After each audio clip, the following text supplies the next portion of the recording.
एक train station ए से 7 बजे निकलती है बी की तरफ और दूसरी ट्रेन स्टेशन बी से 9 बजे निकलती है ए की तरफ। आपको कुछ डेटा दिया जाता है और ये पूछ लिया जाता है कि दोनों ट्रेन कितने बजे मीट करती है। ऐसे ही सवालों पे आज हम डिस्कशन करने वाले हैं।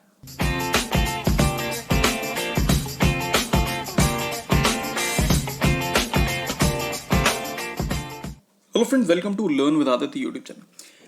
आज के सेशन में हम ट्रेन मीटिंग वाले सवाल डिस्कस करेंगे। मतलब दो ट्रेन अलग अलग स्टेशन से अलग अलग टाइमिंग पे निकलती है। आपको ये बताना होता है कि दोनों ट्रेन एक दूसरे से कितने समय पे मिलेंगी। आगे बढ़ने से पहले बता दूं कि पिछले सेशन में जो हमने स्पीड वेरी करने वाले सवाल किए थे, उसमें होमवर्क क्वेश्चन को सबसे पहले सॉल्व करने वाले, सबसे पहले सही जवाब देने वाले स्टूडेंट का नाम है प्रतीक सोनी। 11.2 आवर्स बिल्कुल सही जवाब है। देखिए सवाल क्या कह रहा है। Vishwanath Iyer, great scientist, designed a robot. It was tested on a straight road of 11.2 kilometers. ठीक।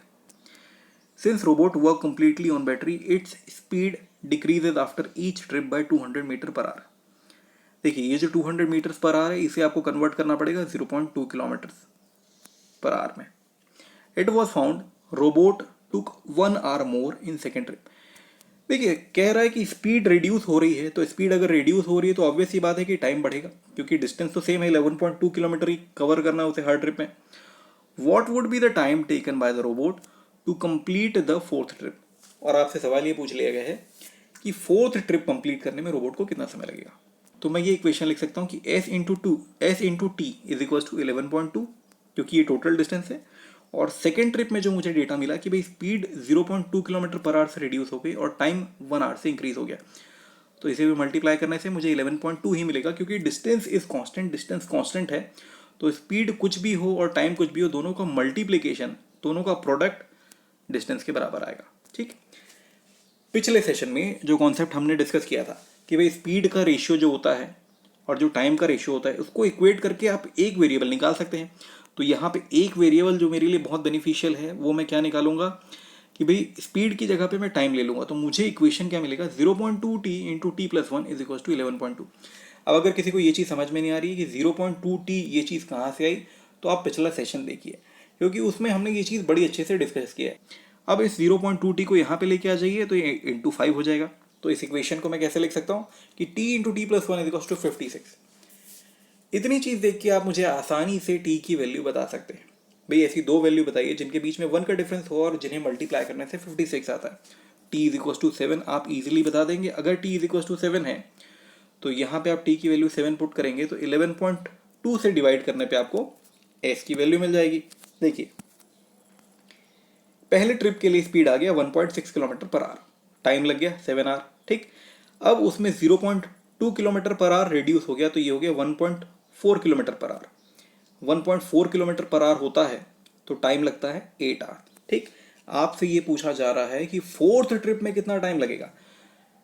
ये सेकेंड ट्रिप था, सेकेंड ट्रिप के बाद में फिर 0.2 किलोमीटर पर आवर कम होगा, उसके बाद फिर 0.2 किलोमीटर पर आवर कम होगा, मतलब 1.4 में टोटल 0.4 आप रिड्यूस कर दीजिए।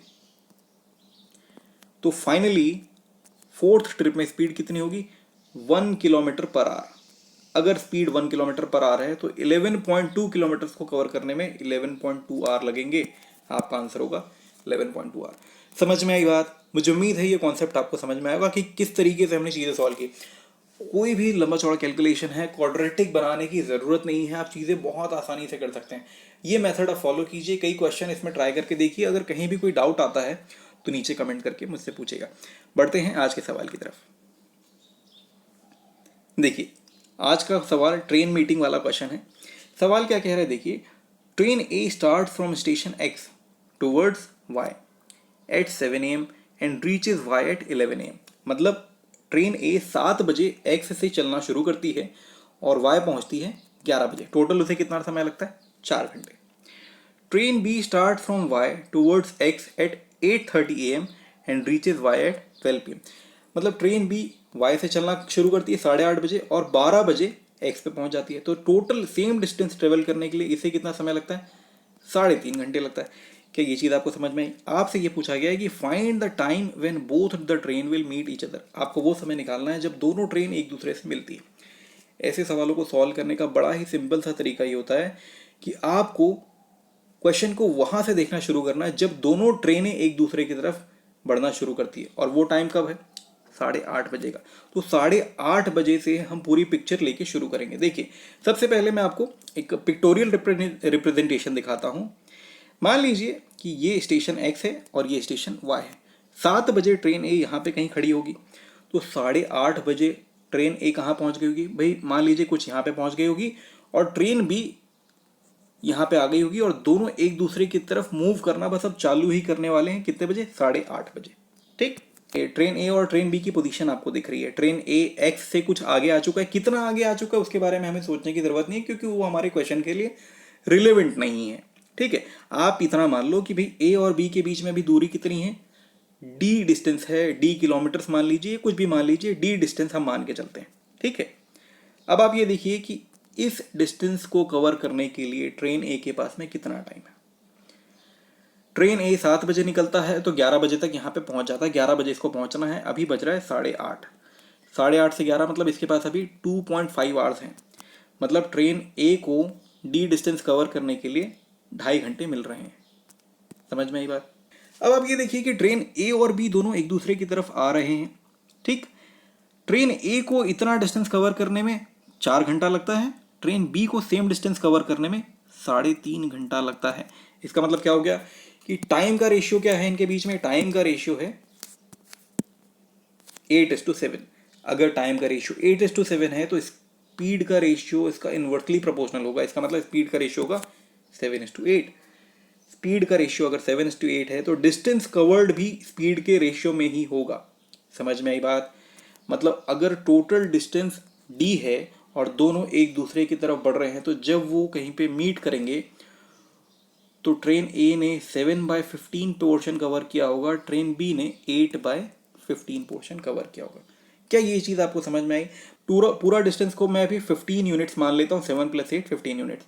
तो 15 यूनिट्स कवर करने के लिए अगर 2.5 घंटे लगते थे तो 7 यूनिट्स कवर करने में कितना समय लगेगा?